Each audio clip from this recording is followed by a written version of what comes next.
the sake of the people of Chirubi who have sent me here, I think I withdraw the word. Mr. Speaker, what I was trying to underscore is that Zambia, from colonial times to today, is a mineral-dependent economy. And if it's a mineral-dependent economy, we need to take care of our resources properly. What I meant, Mr. Speaker, is that some of even the company that I referred to, which people are trying to pronounce like they are Indians too, was bought at 25, was sold at 25, the KCM was sold at $25 million, which has been handed over to on the same price. But what I was trying to underscore, in 1973, Mr. Speaker, we were at 750,000 metric tons. Today, we are even below. So, what I was trying to say, Mr. Speaker, this component called copper has built Zambia. And it's a one posting between 69% to 71% as export value. That is what I was trying to draw at. When that, aside, I want also to say that when we look in the budget does not offer any hope, especially to the have-nots. There is a big gap. Maybe in old economics we can say the Gini coefficient has been really not been attended to by the minister. I know that the minister is in a very quagmire position because certain things that he talked about in the budgets that I mentioned are not linking. There's no synergy. Mr. Speaker, I want to also to speak to the question of the meal. Yes, meal. Yes. If you call it meal, it is a meal. Yes. When you look at those brew, I am shocked that the question of meal, as they may call it, I am shocked that people can despise the solar-powered, mills that were planted instead of building on, because government is an ongoing process, concern. Because those just need lithium-ion batteries for them to even power 250 households in each radius. But I'm shocked that here it's been taken like it's something that should be wasted. Mr. Speaker, I will do myself a disservice. I am speaking as a man who handles 24 wards in a constituency and in a complicated environment. The people of Chirubi, just like the people of Kaputa and other areas, were expecting that the borrowing that is being done is going to go to roads because the minister emphasized on connectivity. But when we pick the budget as a mirror, we can't see ourselves there as Chirubi. If you go on the borrowing plan, on the 42 items that have been stipulated, I only counted 3 that concern Chirubi. I think as I speak, when we talk about roads like Kaputa, in case you may know, people in Kaputa were expecting, they call me because I think I have ties there. They were expecting that Kaputa Progression Road would be announced, which is just slightly above 200. But it's not one of those roads that were announced. A lot of roads were announced where we missed an opportunity. Mr. Speaker, this budget, as far as I'm concerned, is my opinion, is quite empty, does not speak to the aspirations of the Zambians. Why I am saying so is that the majority of the Zambians are poor. And if the majority of the Zambians are poor, this budget is enriching the already rich. It's for multinationals. It's not for the citizens.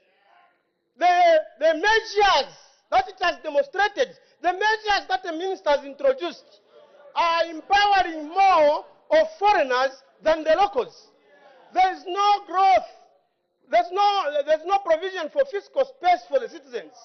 It is a budget that is shooting in the dark. It is the budget that is at sea. And it's a budget that has to be addressed properly.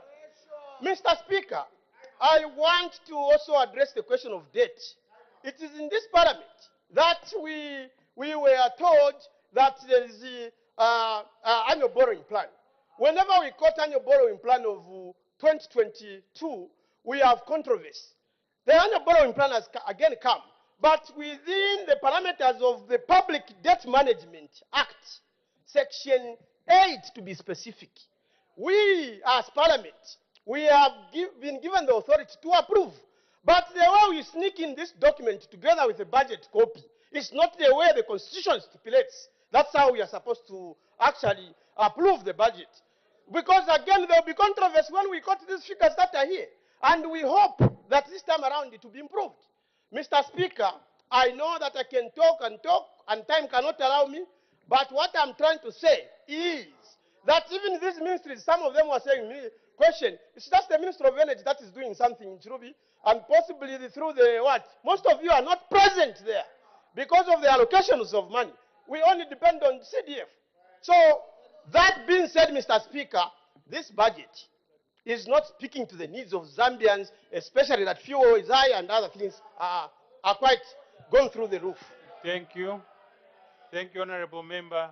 But as members of Parliament, let's get acquainted with the processes of the House. It's very important. You know, when the budget speech has been presented, that does not mean it has been validated. So is the borrowing plan. They are subjected for validification. They have to be validated. And all these processes, you know, at what point are you looking at the borrowing plan? At what point you are looking at an appropriation bill? So don't mislead the people and don't mislead yourself, Honorable Member.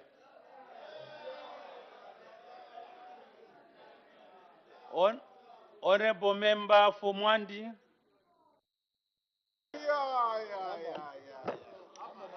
Thank you so very much, Mr. Speaker, for allowing the people of Mwandi through me to debate on this very inspiring budget speech that was given by the Minister of Finance.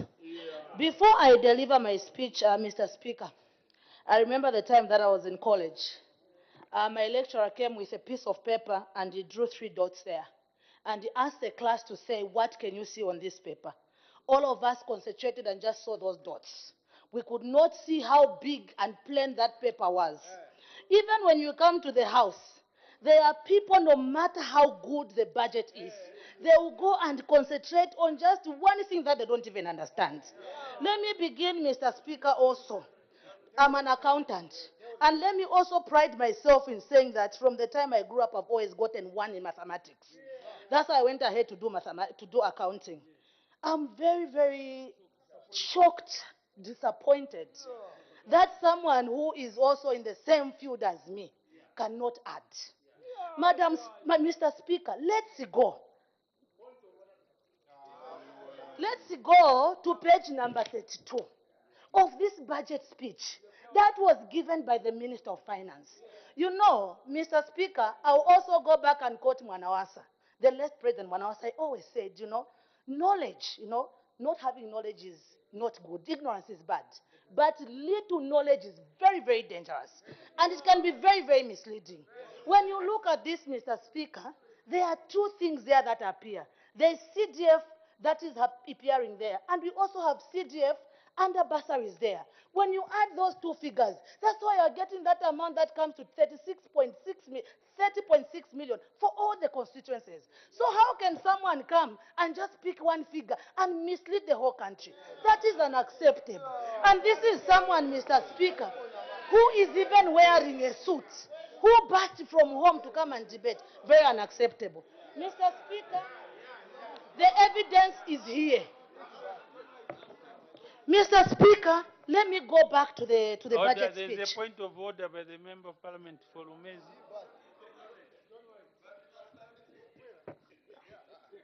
Thank you. Thank you so very much, Mr. Speaker.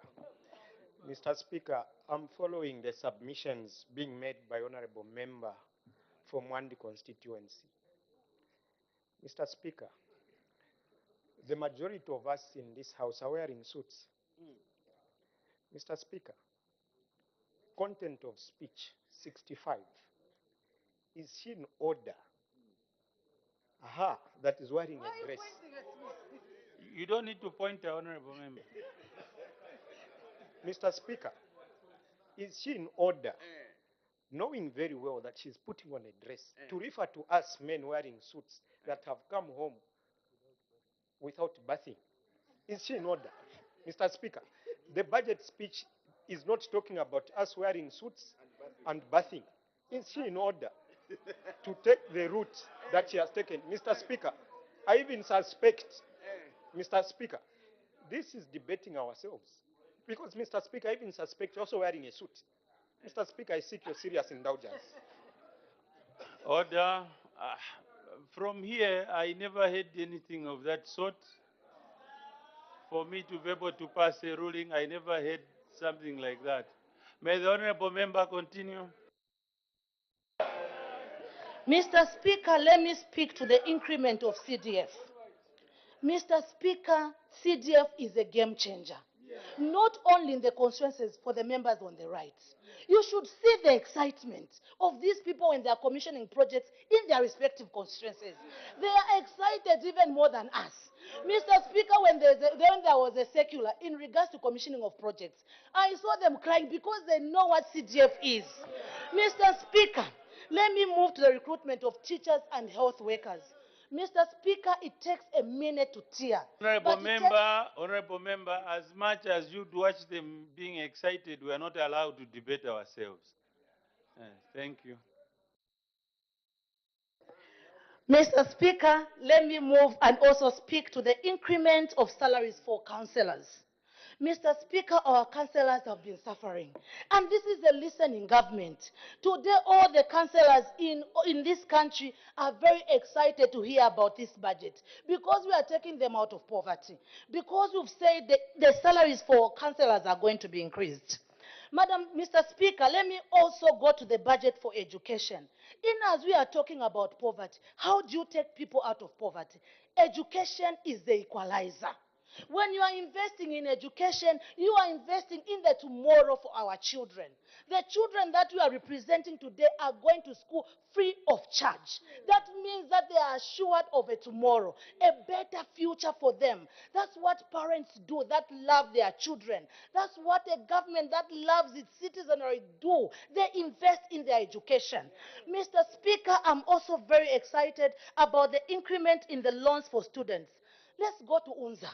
We have children whose meal allowances were withdrawn by the people that claim to love them so much.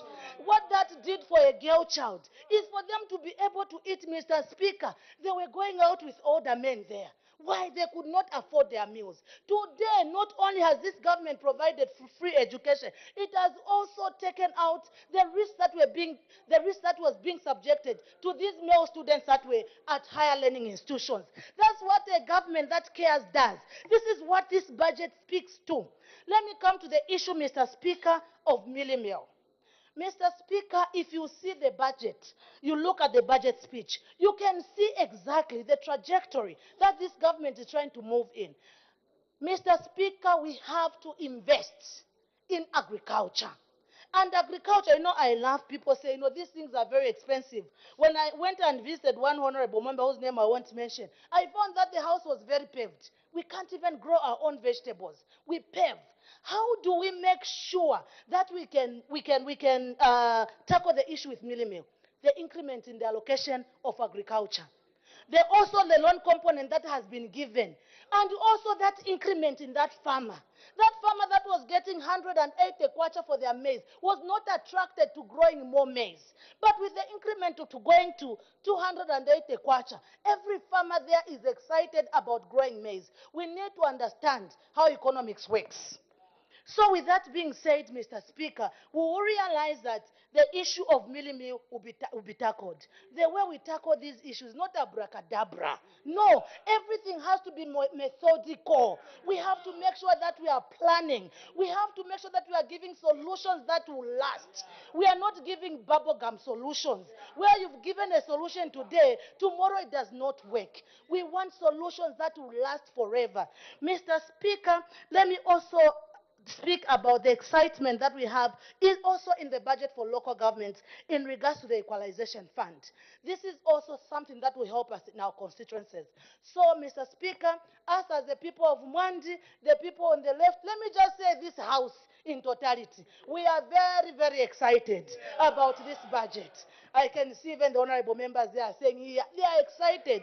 We are very, very excited about this budget. Without being said, Mr. Speaker, I submit. Thank you. Honorable Member for Chama South. Thank you, Mr. Speaker. Mr. Speaker, under a minute, let me state that when we are in this House, can we make suggestions that benefit the Zambian people? This is a house for the Zambian people. It's not a house for politics. Can we politic out there? Here, can we identify challenges and offer solutions? It is from there that the Zambian people will be able to judge whether we are representing them or we are simply fighting among ourselves. We need to progress as a country. I think that's how we should move. Then coming to my debate, I've gone through this budget. Honorable Speaker, the question that we should ask ourselves, especially those of us who are giving checks and balances, is how best should we have presented our budget had we been given that opportunity. Alternative budget, we should be able to produce it. To counter this budget, that is the reason why I would have loved, probably before I debate, for us colleagues to produce our alternative budget so that we do what? I know we'll do it. We should consider going forward. Honorable Speaker, I will start with the positives before I go to challenges and how best. Honorable Speaker, I need to be protected. Time is going. Member for Mpika, take your seat. May you take your seat. Honorable Member for Chama South, continue. What I'm trying to submit is this budget has its own positives and challenges. It has been formulated in what environment? These are things that we have to look at. Economically, as a country, where are we?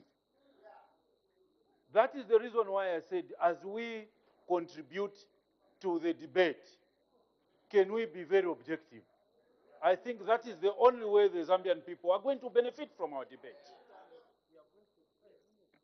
Honorable Speaker, if you look at the issue of agriculture, the President had, through the Minister of Finance, had indicated that they are going to maintain FISIP,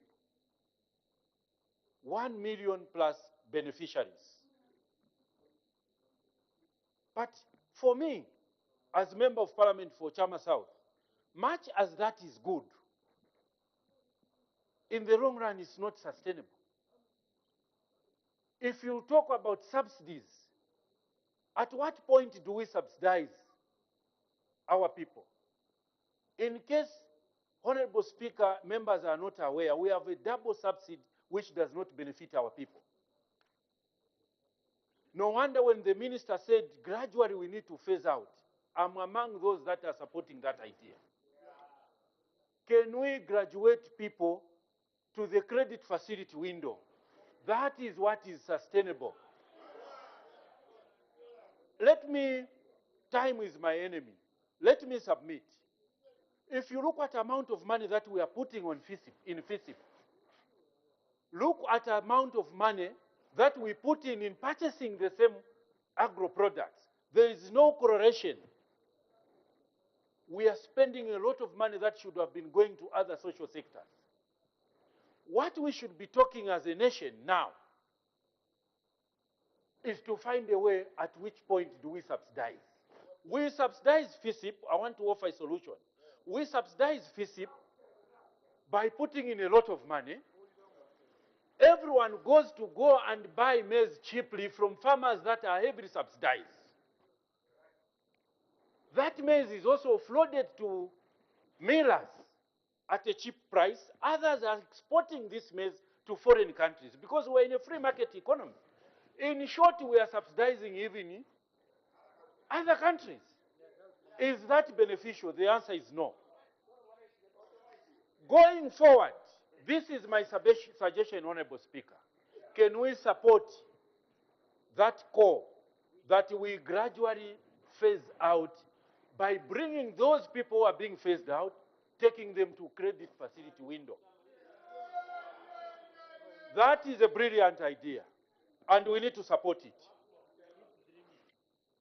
It's not dreaming, it's a fact. You know, as an accountant, check the figures.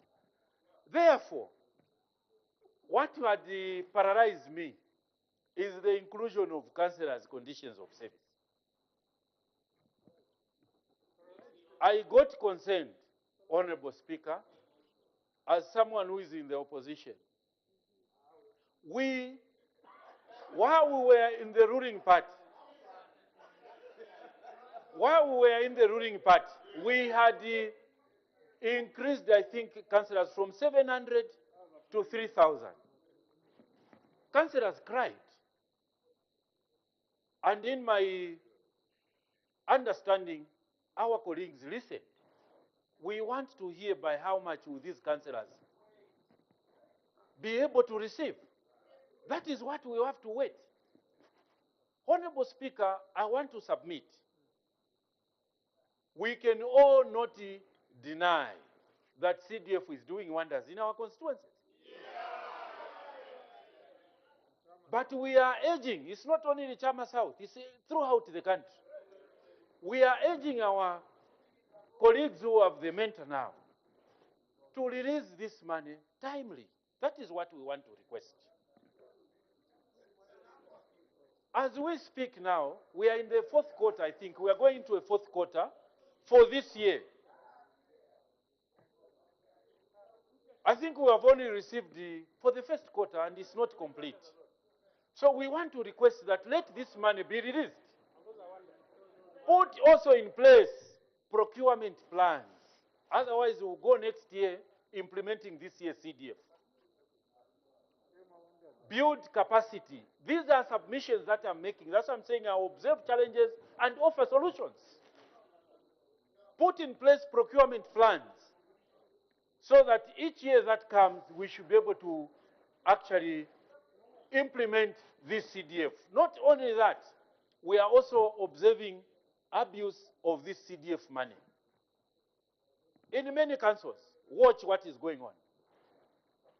Which people are receiving the contracts in these councils, and what is they are preaching.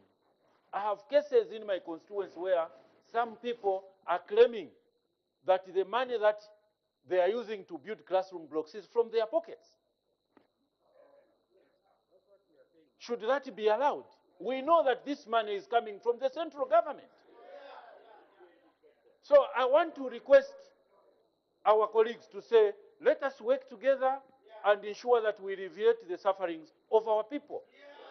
I submit, Honorable Speaker. Thank you. Thank you. The Honorable Member for Katombola. Thank you very much, Mr. Speaker, for giving the people of Katombola an opportunity to add their voice on the budget speech presented by the the Honorable Minister responsible for finance. Madam Speaker, allow me to begin by also joining my colleague, the Honorable Member for Mwandi, in correcting the misinformation that was given by the Honorable Member. Is the Honorable Member for what? Chinsali, who is supposed to be an accountant. Mr. Speaker, allow me to refer this House to bullet point number 193 of the budget speech on page 34 of the budget speech, and on bullet point number 193, Mr. Speaker, here the Minister reads, Madam Speaker, to ensure that more resources are directly provided to communities for local development including basic service such as clean and safe water, maternity wings, and school desks. I propose to increase the allocation to CDF to 4.8 billion. With this increase, each constituency will receive 30.6 million from the current 28.3. This was what was read verbatim by the Minister of Finance. I was quoting ipsis maveba, Mr. Speaker. And I refer you back to page 32. And I want the accountant, he calls himself accountant, to add these two digits. On page 32,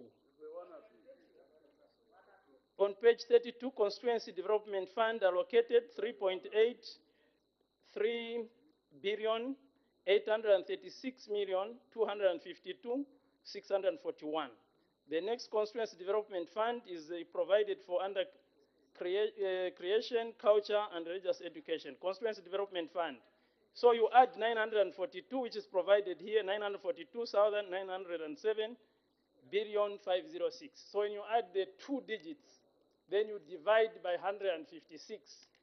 Mr. Honorable Accountant, you will come to the point that CDF has been increased in reality. Mr. Speaker, away from mathematics that I was guiding the accountant, allow the people of Katombola constituency to join many other MPs that have spoken in favor of the budget speech delivered to this august house by the Minister of Finance. Speaker, the people of Katombola constituency are overjoyed. They are sending accolades to this government, thanking the New Dawn government for the wonders they are doing in the constituency called Katombola constituency. So, Speaker, I'll begin by the issue of free education. The introduction of free education, Speaker, to the people of Katombola constituency has been a game changer. So, Speaker, when we formed government in 2021 in August, 5 chiefdoms that forms up Katombola constituency, we had only one boarding secondary school. PF concentrated in investing in illiteracy, because when we talk, Mr. Speaker, when you talk of Chief Momba, one of my chiefdoms in Katombola constituency, the highest level of education, the whole chiefdom, a child could only go up to grade 7, Mr. Speaker. Literally about 57 years after independence, the highest a child could attain in education is up to grade 7. When you look at 5 chiefdoms of Katombola constituency, the highest, only one boarding secondary school. With the introduction of the free education policy, the people of Katombola are saying long live to the New Dawn government. The people of Katombola constituency, most of them are very poor and cannot afford to go to school, even to pay 100 kwacha. So with this opportunity that continues through the window of government policy, through this budget, we can only thank this government. Speaker. Free education to the rich means nothing. To the people of Katombola constituency, it means a lot. It means literally everything. Because we did not have secondary schools. Only one secondary school to cover for 5 chiefdoms. No mortuary, the whole 5 chiefdoms, not even a single mortuary. You pass away in the morning, you are buried the same day. With the allocation of CDF, Mr. Speaker, with the increase in CDF, Mr. Speaker, we don't know what words, as people of Katombola constituency, that we can use to thank this government. CDF, Mr. Speaker, is a game changer for the people of Katombola constituency. It is CDF now that is touching the lives of our people, transforming the lives of the people from being poverty-stricken to be upgraded through the various opportunities that have been availed through CDF. Speaker, we can only thank the New Dawn government, President, Vice President, and the Cabinet for such milestones and decisions. Speaker, allow me also to address the issue of agriculture. Katombola constituency predominantly is an agriculture zone, which is feeding the whole country and outside Zambia, Mr. Speaker. I want to indicate that the people of Katombola constituency are overjoyed, Mr. Speaker, by the continued availability of resources through FISIP. They are very, very happy, particularly now with the introduction of the credit window. The credit window, Mr. Speaker, is allowing people who, for one reason or the other reason, have not been able to access FISIP. They are able to have recourse. They are able to have recourse, Mr. Speaker, through the credit window, including myself, Mr. Speaker. I'm just a farmer that is learning and wish to encourage, Mr. Speaker, all of us to get into the agriculture sector and produce food than sitting here shouting insala, insala, while we are doing nothing, Mr. Speaker. Hearing the speech from the Minister of Finance, Mr. Speaker, it is a call to duty for every Zambian citizen to get to work. And announcing that the days of cadarism to get money is long gone, Mr. Speaker. Mr. Speaker, I met one child who was in grade 9, and he said, when I was asking, what do you want to do? That was under PF. What do you want to do when you grow up? The child was like, I want to be a cadre so that I can sleep on money and be able to burn some money. So a child was thinking that being a cadre is a career and you can make money out of that. Mr. Speaker, that time is long gone. And it's a call to duty. The people of Katombola constituency are very happy, Mr. Speaker, with the agriculture policies introduced by the New Dawn government, particularly water harvest. Order. Your time is up. I thank you, Mr. Speaker. You've lamented enough about the school facility. I hope CDF, you are utilizing it very well, so that you have boarding facilities that you want. No, not a question. I'm just trying to guide him that he has CDF now. Honorable Member Fonkana. Mr. Speaker, last Friday, the Minister of Finance came and gave a policy statement in relation to the 2024 national budget, and I want to thank you for giving me an opportunity to make comments on this statement. I want to start by agreeing with the Honorable Member for Chama that ours, on your left, Mr. Speaker, is a moral responsibility to provide alternative policies to the people sitting on your right. Colleagues, ours is a moral responsibility, and we must do that devoid of malice, but we must do that with objectivity. But as we do that, we must speak the truth. We must confront problems as they are. In 2021, Mr. Speaker, when the budget was presented, my comment was that the 2021 budget, which was a 2022 budget, was a progressive budget. Because in my view, it attended to issues confronting our people in a progressive manner. The next budget, my comment was that it was a fair budget because it lacked in certain areas, it was super in some areas. The 2024 budget, Mr. Speaker, is horror. The 2024 budget is empty. The 2024 budget, for lack of better terms, is a useless budget. Mr. Speaker, Honorable Member Fonkana. Content of speech.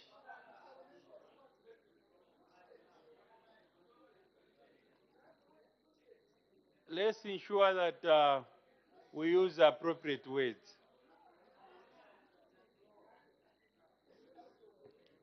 Mr. Speaker, the opposite of useless is useful. This budget is not useful to the challenges of our people at the moment. We must never bury our heads in the sand in regards to the challenges our people are facing today. We must never attempt to sweep debt under the carpet in relation to the challenges people are facing in our communities today. Anyone who dares to bury their heads in the sand is an enemy of the Zambian people. The current challenges of the people today requires that our budget should have been Zambian. This budget is foreign. It addresses the interests of foreigners. It does not speak to the challenges of our people in the community. A normal budget, Mr. Speaker, that subscribes or addresses the aspirations of the Zambian people should have addressed these things, Mr. Speaker. Order. There's a point of order by Honorable Member. Mr. Speaker, I very, very rarely do stand on points of orders. Mr. Speaker, the Honorable Member for Nkana, who has been given the privilege, and by the way, I'm standing in terms of standing order number 65. Relevance, Mr. Speaker. Mr. Speaker, the Honorable Member for Nkana, who is on the floor, who is supposed to be debating the budget and the proposed borrowing plan presented to the House by the Minister of Finance. Is he in order, Mr. Speaker, to go all over the place preaching about anything and everything without any reference to this budget? Is he in order to say this budget is foreign without pointing out to any aspect of it which is foreign? Is he in order to even classify it as not being useful without explaining in what context it's not useful? May I seek your serious ruling, Mr. Speaker, on this? Order. Thank you. Honorable members, order. As we interrogate the budget, we should be able to zero in into the specifics and debate the specifics. Shooting in the wilderness won't help us. So the Honorable Member for Nkana is definitely out of order.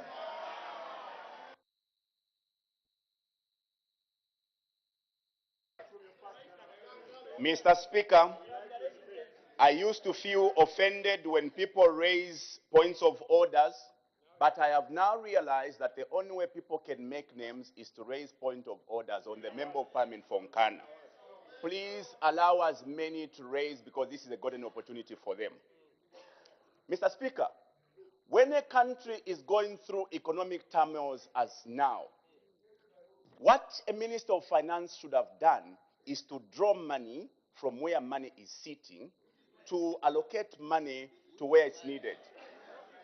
In the last budget of 2021, Mr. Speaker, government decided to make mineral royalties deductible.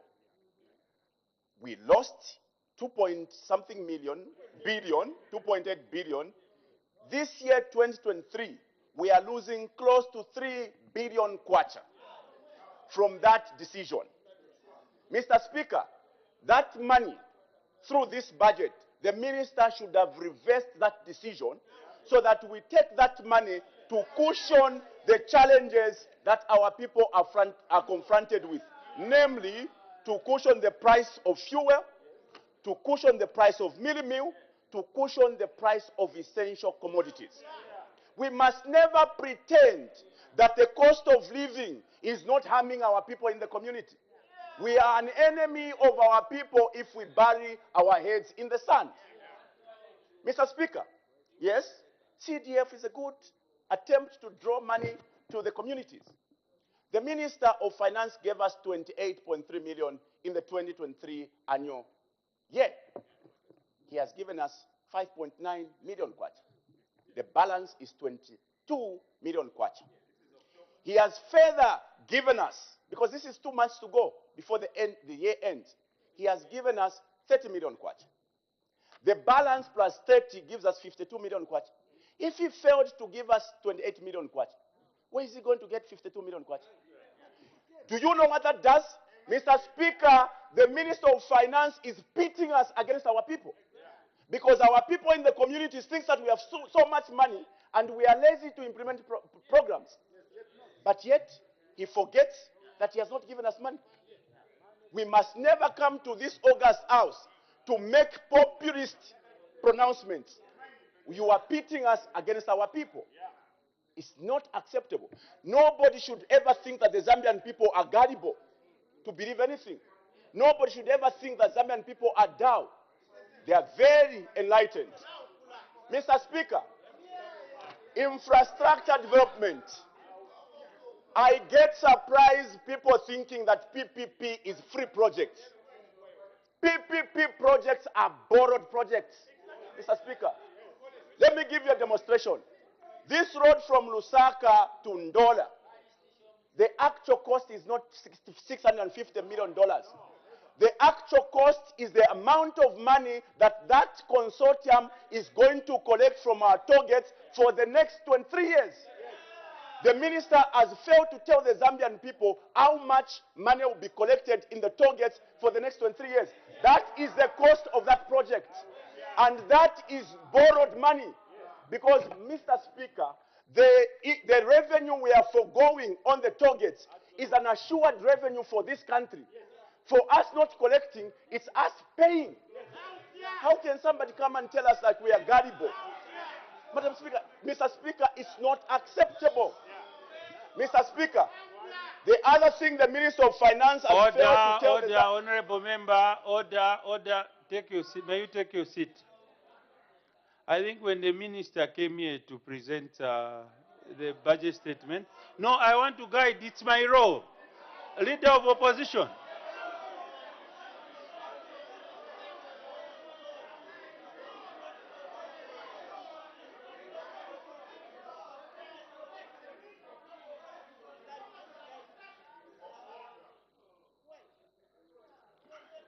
Order, wait first. What is most important as members of parliament is not to mislead the public. The content of your speech has to be factual. Because the minister, wait, Honorable Kasandwe, wait. The minister said, I heard him, wait, Honorable member, order. The minister emphasized when it came to targets, the minister said they won't get money from the public coffers. Instead of using money from the coffers, the contractor to be will find a financial. So what you are saying is misleading the public.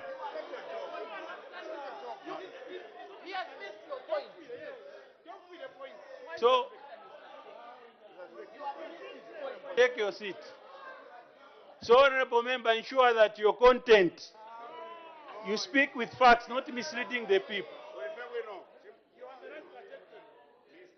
Mr. Speaker, I used to get offended. I've stopped getting offense. What a normal budget, Mr. Speaker, would have done is not to allocate 160 million kwacha towards mineral exploration. What a normal budget, Mr. Speaker, would have done was to allocate more resources towards There is a point of order. We started. I was first. No one is going to speak. No one is going to speak. May you take your seat, honorable member? No, but let him also sit down. Can you also take a seat? Honorable leader of opposition, take your seat. But let him also take a seat. No, we will not. You think it's your house, Imwe? You think it's your house will be taken for granted? I rose on a point of order. I was ignored. Let the minister also sit. Honorable leader of opposition, take your seat. I will not take a seat, Madam Speaker.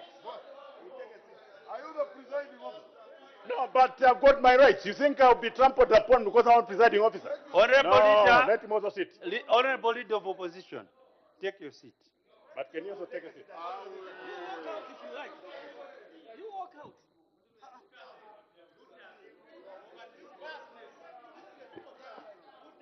People's house, you chongo,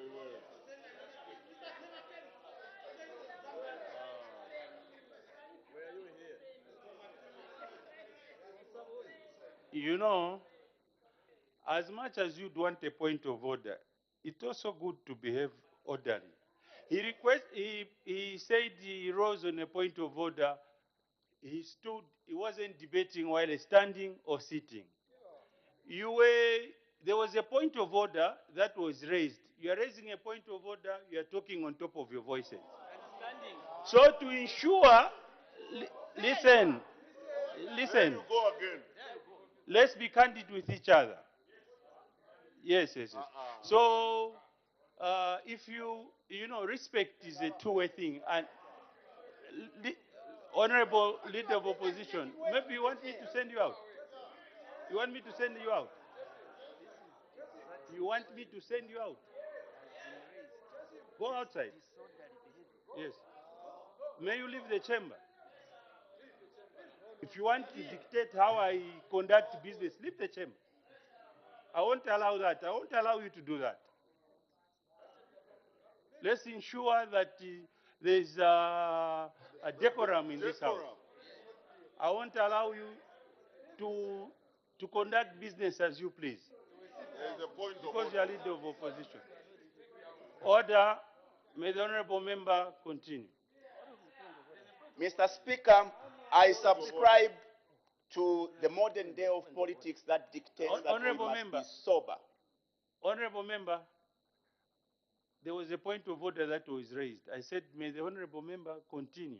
He rose on the point of order. Not you, Tita. You don't have any minutes.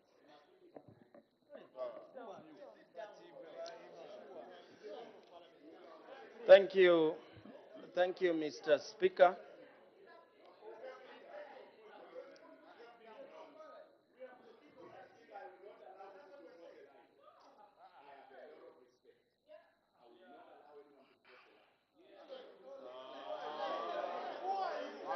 Oh, Who are you threatening now?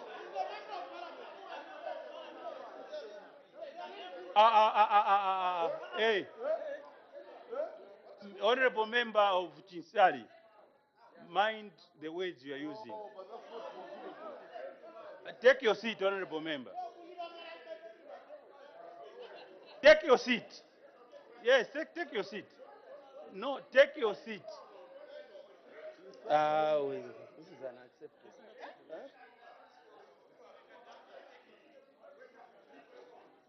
This is unacceptable behavior. But there's a point of order that I've granted. I'm saying take your seat. What is your problem?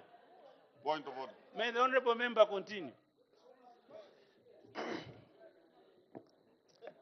Thank you, Mr. Speaker, for according me this opportunity. Mr. Speaker, I rise on a point of order with a very heavy heart. Mr. Speaker, this is my 12th year in this house. And there are very few of us who have been in this house that long. And therefore, understand the etiquette of debate and the decorum that goes with the conduct of debate of this house, which is a practice precedent to this house and the entire Commonwealth, whence from we draw our practices that guide conduct of business of this house. Mr. Speaker, are the members on your right, on your left, Mr. Speaker, in order to introduce an alien conduct to this house, that when the speaker is speaking, they are performing an act of engaging the speaker in a discourse of arguments, something that has never happened in the last 2 terms that I and many of these colleagues were in this house.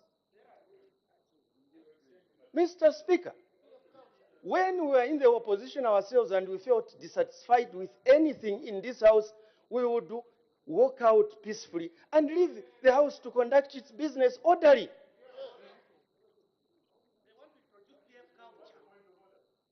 The point of order is, are you in order? I'm raising a point of order anchored on the precedents and practice of this House.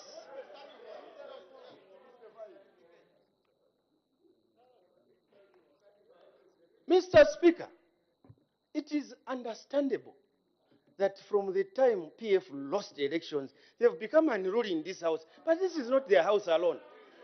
Are they therefore in order, Mr. Speaker, to continue? Are they in order, Mr. Speaker, to continue to engage the Speaker in a discourse of arguments when we know That's unacceptable. when we know that the rules of this House, the first rules? No, but that's unacceptable. You think we sit here to be abused and we watch? This is exactly the reason why I raised the point of order. No. Thank you. This is evidence. This is evidence. No, when it comes to Mr. rights, Speaker. my brother will not sit and watch you abuse us. We will not do that. Thank you, Honorable Minister. Mr. Speaker, if I may wind up, are my colleagues on your left in order to violate the rules that the first we learned when we came to this House, that when the Speaker is speaking, you sit down, you cannot stand and begin to argue with the presiding officer? Are you in order, as leader of the opposition, to lead by bad example? Thank you. I will reserve this ruling to study the matter and render my ruling later. Yes. Point of order. The Honorable Member Fonkana, you can continue. Mr. Speaker, the biggest problem we have today that our people are confronted with is the ever-rising cost of commodities. This budget should have addressed those challenges. Mr. Speaker, the minister pronounced that out of the crop forecast, we have a 3 million metric ton bumper harvest. Mr. Speaker, you are aware there is no 3 million metric tons of maize anywhere in this country. If we don't confront these problems as they are, how can we resolve these problems? This budget, Mr. Speaker, is foreign. Order. This budget does not speak Order, to the Honorable challenges Member. of Time our is up. Order. Thank you. The Honorable Member for Mongu Central.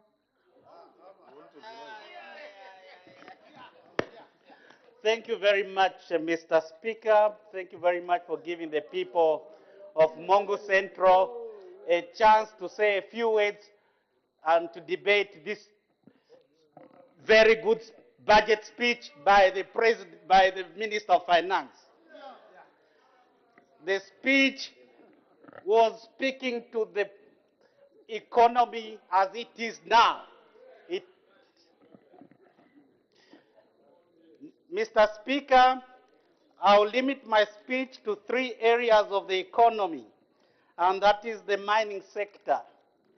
You are aware, Mr. Speaker, that the people on the copper belt were languishing in unemployment because most of the mining companies on the copper belt were closed and were in the process of closing. For many years, some of them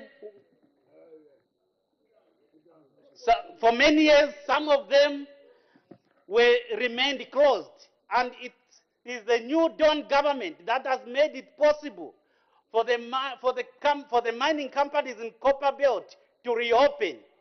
The new Dawn government, under the able leadership of His Excellency President Hakainde Hichilema, has attracted investment in the mining sector and the Copper Belt. The Copper Belt province is becoming a hub of economic activities. More investors are coming. The budget has spoken about the many investments that are earmarked for the Copper Belt region. We are talking of employment that is being created. Honorable member, there is a point of order. Thank you so much. Well, Mr. Speaker, it is this point of order pursuant to standard practice of this institution. The ideal situation, Mr. Speaker, is such that when members debate the motion, State what has been breached. it's the same. I'm standing the practice as cited by the Honorable Minister of Information and Broadcasting. That's the practice I'm using to raise this point of order. In the spirit of justice. Honorable member, that has passed now. No. Mr. Speaker, I'm raising a point of order on standard practice, long-standing practice of this August House. Just as the one that my colleague used, the Honorable Minister of Media. The standard practice, Mr. Speaker. Order, honorable member. A point of order is supposed to be raised immediately after an incident has been. But you are raising against him. What I'm saying, there's a point. What has been breached? State what has been breached. What has been breached is the standard practice of this institution. By who? By who? I don't want you to engage me, so give me a chance. I'm saying. No, you give me a chance, then I explain, Mr. Speaker. In the spirit of fairness, I'm also a long member of this August House for more than 12 years, like my colleague who just raised a point of order. Mr. Speaker, the standard practice is that when a motion is moved by the Minister of Finance, is debated by the backbenchers, and when issues are raised, the members of the front bench have to take note and come and respond from their sector ministries. Why should we now start changing the practice and the rules? And, sir, in all fairness, we need fairness from the presiding chair where you're sitting. Honorable member for Shuangan, may you take your seat?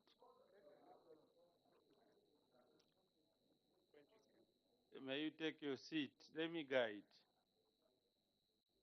You've been here long enough, as you claim. But you know very well, whichever way you look at it, you know that you can't engage me as a presiding officer. You can't raise a point of order against the chair. That has been a practice, and those are the rules. If you feel there is some particular treatment that you've been accorded, you've been here long enough, there's a standard procedure how you can put up your grievances other than to engage. That's contemptuous. That's what your standing orders say. So each and every, we are guided by the rules. We are guided by the rules. You are saying you have been here long enough. So bringing a presiding officer into disrepute is contemptuous. No, I'm not engaging you. I'm not. So let's conduct business by the rules.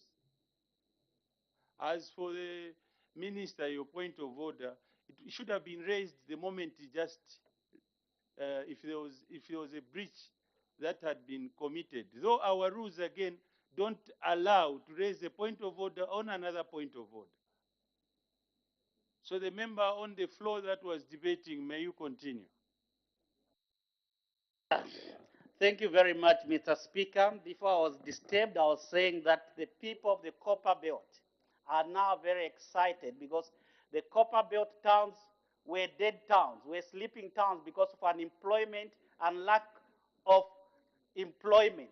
There were no jobs because mines were closed. But under the able leadership of His Excellency the President and his entire cabinet, including the members of Parliament, Copper Belt is becoming a hub of activities now. Many companies are going into the mining industry, which will increase mining production. That will enable us to meet our mining targets. I'm sure Minister Kabuso is very happy about that. Mr. Speaker, the tourism industry is one area which the new Dawn government is making tremendous achievements. We know an economy like Botswana, until very recently, was anchored on tourism until the discovery of diamonds about 15 years ago. So the new Dawn government, we've heard the figures being pronounced by the minister here. Many visitors who are coming to Zambia for tourism are on the increase right now. We want to see this kind of increase. Even people visiting Liua National Park. The new road from Lusaka to Mongu that has been pronounced in the new budget, well, I'm very sure will help to achieve that. Yeah. We know the airports that are being constructed in Kasama, and I know even in Mongu it's coming, will help to increase the tourism in this sector, in this country. So, Mr. Speaker, we are very excited about the budget as Mongu Central because a lot is going to be achieved.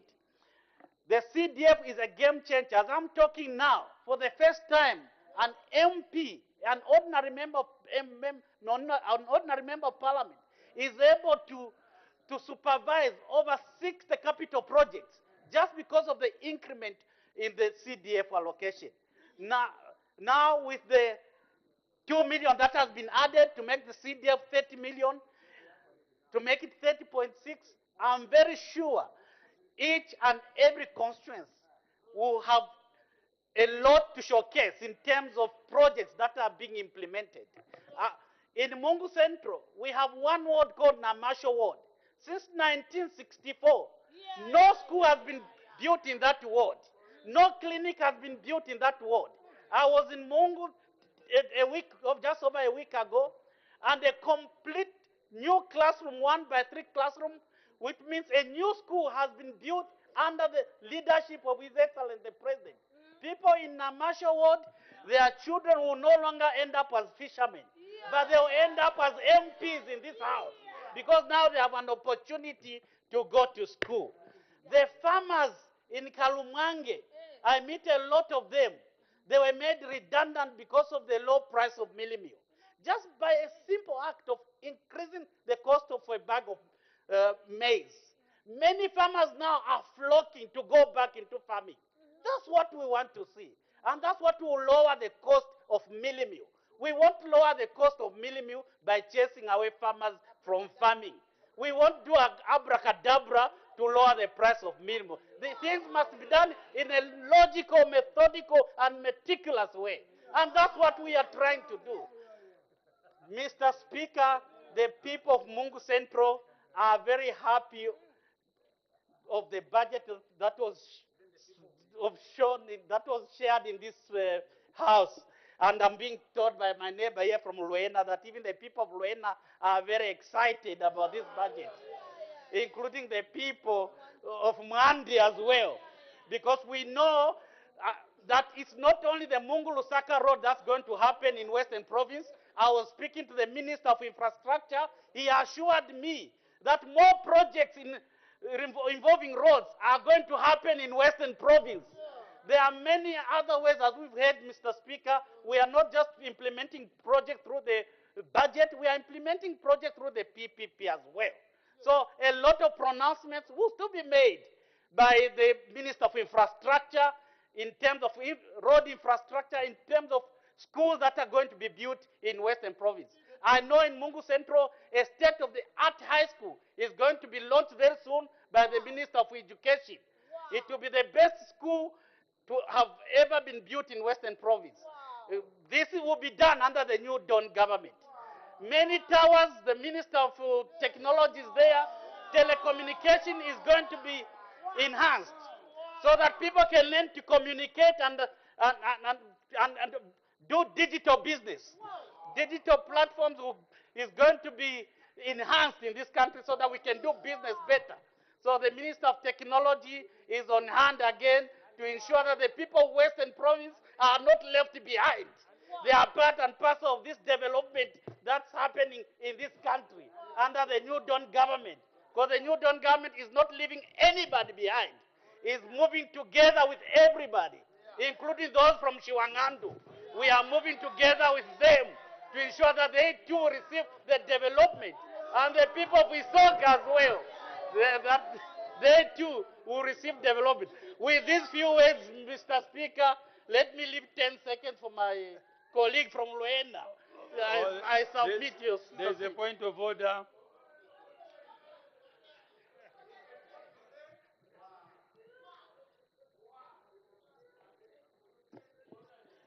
Thank you, Mr. Speaker.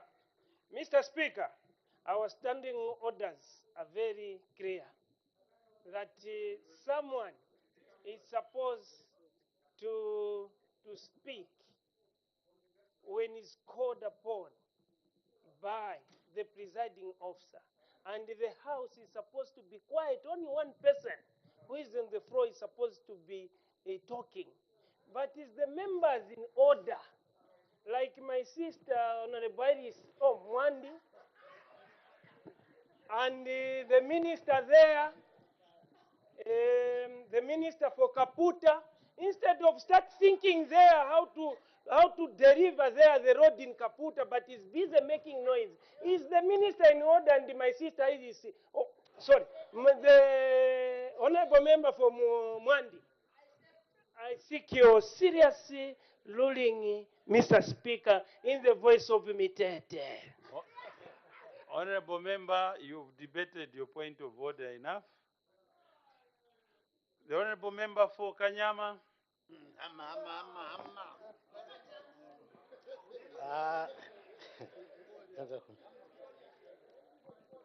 Thank you so much, Mr. Speaker, for this, chance that you have given me to debate. What is interesting in this House, Mr. Speaker, is the fact that people would want to exercise their, trying to raise their tempers, but the moment they go outside, they humble themselves. So I think I would want to urge the members, let us not mislead the Zambians. Because as we are here, when people see those, tempers, no, this is what is happening. But you go outside, people are hugging. So this is not... otherwise, Mr. Speaker, I want to start with by commending the government of the Republic of Zambia for the systematic way in which they are trying to handle or govern this country. Mr. Speaker, it's only that it is by law that each time the president comes here to deliver a speech, the minister delivers a speech, it has to pass through parliament and be debated. Otherwise, looking at the manner in which things are happening,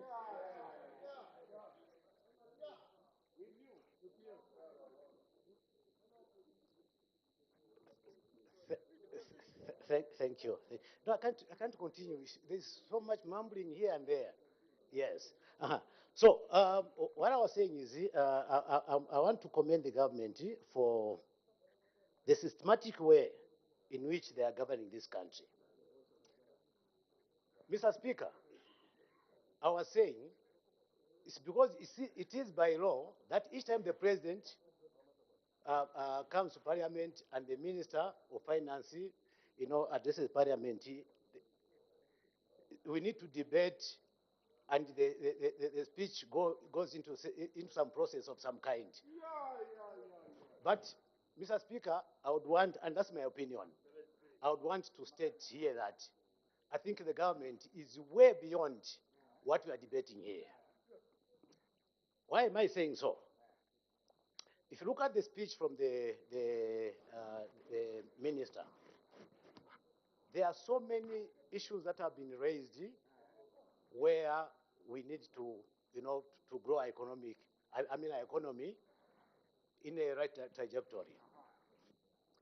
If you look at foreign investment, which is one of the key driver to economic growth and development of the country, these are the issues that have been, strategized to the point that the moment investors come in the country, then they'll find everything is in place. How do you motivate investors? One, we need to build on the strong international relationship with the outside world. Secondly, we need to offer incentives that have been offered by the minister, where he's saying those that are going to invest in such a particular period of work, they'll be given such incentives. The other issue is corruption. We need to have that environment which is corrupt-free, because one, investors would not want to come and invest where corruption stinks or is rife. A number of people, even today, a number of people are counting on the number of days that the president has been going outside the country. But I don't know whether it's lack of understanding, because this is the way in which we can manage to have international relationships with our colleagues outside there. Mr. Speaker, the president has been going around the countries not for leisure, not for any other issue other than selling the potential of the country when you want to do business in Zambia. So this is basically what the president has been doing. And for me, I would commend that he keeps on going, not until we get that which we want to get as Zambians. The second issue, Madam Speaker, Mr. Speaker, I want to talk about. Order. The third. As time is 1840 hours, I interrupt proceedings and debate stands adjourned. Day for resumption of debate. Tomorrow, sir. Debate to resume tomorrow. The House.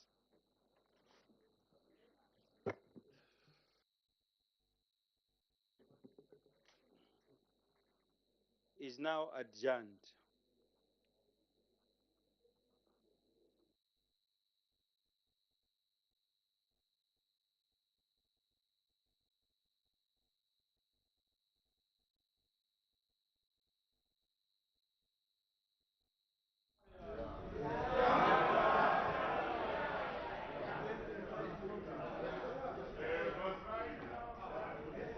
Good evening, and thank you for still watching Parliament Television. The House has just adjourned, and just now we take a look at business that has been considered on the floor of the House from the time business resumed at 14:30. Yes, that's the House considered one question for oral answer understanding order 76 and 6 questions for oral answer understanding order 70 points. So some of the questions that have been considered on the floor of the House is question number 63, which came from Milanzi, Member of Parliament, Mr. Melesiana Piri, and she posed a question to the Minister of Local Government and Rural Development. She wanted to find out a question in 3 parts: why the rehabilitation of the Mfumbwe Kalimeta Road in Milanzi Parliamentary constituency has stalled. And according to the minister's response, he did say that the project has stalled because the contract expired and was not renewed. And in the B part of the question, the Member of Parliament wanted to find out when the project will resume. And according to the minister's response, he did say that the road will be worked on once funds are made available. And in the C part of the question, the Member of Parliament wanted to find out when the following feeder roads will be rehabilitated, and that's Kawazachi Sindiko and Doboma. And according to the minister's response, he did say that Kawazachi Sindiko and Doboma feeder roads will be rehabilitated once funds are made available. We also had question number 60, which came from Mr. Monty Chinkuli, who is Kanyama Member of Parliament, and his question was directed to the Minister of Local Government and Rural Development. He wanted to know whether the government has any plans to introduce equitable allocation of constituency development fund to each constituency. The minister did respond that government has plans, and in part B, if so, when the plans will be implemented, the minister did respond that once the consultative process is done. And in part C, if there are no such plans, why? The minister did say the plans to review CDF allocation are there. Thereafter, Kanchiria, Member of Parliament, was expected to present the private members' bill. This is the Fisheries Amendment Bill, National Assembly Bill number 22 of 2023, a bill which seeks to amend the Fisheries Act 2011. And so, in accordance with Standing Orders 113 of the National Assembly of Zambia, Standing Orders 2021, the Member of Parliament sought leave of the House to withdraw the bill to allow further consultation with the Ministry. And thereafter, the House proceeded into considering the motion of supply. This is a motion of 29 September 2023. The Minister of Finance and National Planning did present the 2024 national budget, and the motion was that the House do now resolve into Committee of Supply on the estimates of revenue and expenditure for the year 1st January 2024 to 31st December 2024, together with the annual borrowing plan presented to the National Assembly in September 2023. And we did see a number of members of Parliament debate to this motion. And on the floor of the House at the time business was interrupted was Kanyama Member of Parliament, Mr. Monty Chinkuli. And so we do expect him to continue to his debate tomorrow when there is resumption of debate. And so that's just about the business that has been considered today. And so from me and Matimba Mkua, and of course our sign language interpreters, Jason Manda and Chola Kaum, and of course the entire production crew, it's a pleasant evening.